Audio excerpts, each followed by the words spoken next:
Assalamualaikum warahmatullahi wabarakatuh. Pada pagi ini kita akan melakukan praktikum pencernaan.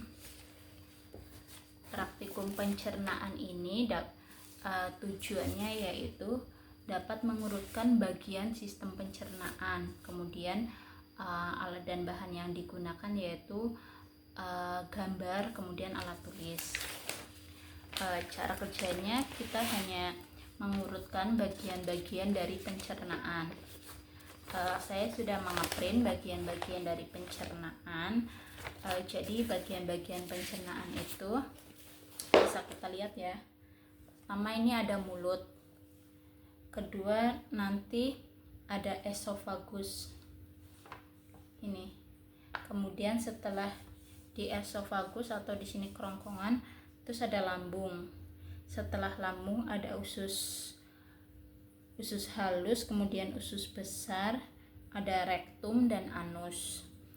Kemudian nanti kita harus sudah hafal bagian-bagiannya. Kemudian saya juga akan sedikit menjelaskan apa saja fungsi dari masing-masing bagian. Yang pertama, ketika makanan masuk ke dalam mulut, ada bagian-bagian yang semuanya itu berperan, seperti jadi makanan yang kita kunyah itu kan pertamanya besar, kemudian dilakukan pencernaan mekanik di dalam mulut. Jadi lidah itu di sini kan ada lidah, ada gigi. Ya, di sini lidah berfungsi untuk mengatur posisi makanan. Kemudian mulut berfungsi untuk mencapik-capik dan memotong makanan. Kemudian di dalam mulut juga ada yang nanti di sini ada yang namanya gerak peristaltik, yaitu gerak mendorong makanan untuk menuju dari ini esofagus atau kerongkongan untuk menuju ke lambung. Kemudian di lambung itu, jadi bagiannya tadi ya ada mulut, esofagus, terus lambung. Kemudian di dalam lambung itu nanti ada proses namanya kimiawi. Kalau di dalam mulut tadi namanya proses mekanik, kalau di dalam lambung namanya proses kimiawi. Kenapa disebut proses kimiawi?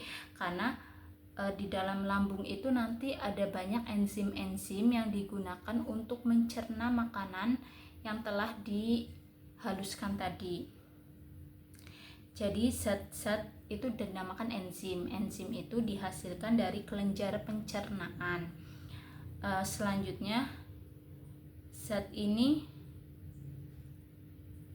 sehingga nanti sari makan kalau sudah halus nanti ada bagian-bagian yang berfungsi untuk melakukan penyerapan. Jadi sari makanan itu nanti dilakukan proses namanya ingesti, yaitu makanan. Kemudian ada yang namanya absorpsi, yaitu penyerapan zat-zat yang bermanfaat untuk tubuh itu nanti diserap, dan sisanya yang tidak diserap itu namanya nanti defekasi, pembuangan sisa-sisa makanan yang tidak bisa dicerna atau tidak dicerna, itu nanti masuknya ke rektum dan menjadi anus.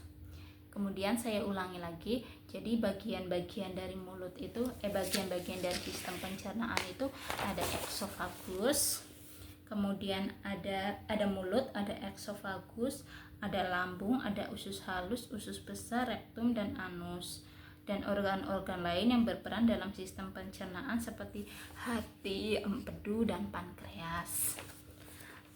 Baik. Jadi dapat disimpulkan percobaan kali ini yaitu kita sudah mengetahui bagian-bagian dari sistem pencernaan seperti yang telah kami sebutkan tadi. Sekian untuk praktikum pada sistem pencernaan. Sekian, wassalamualaikum warahmatullahi wabarakatuh.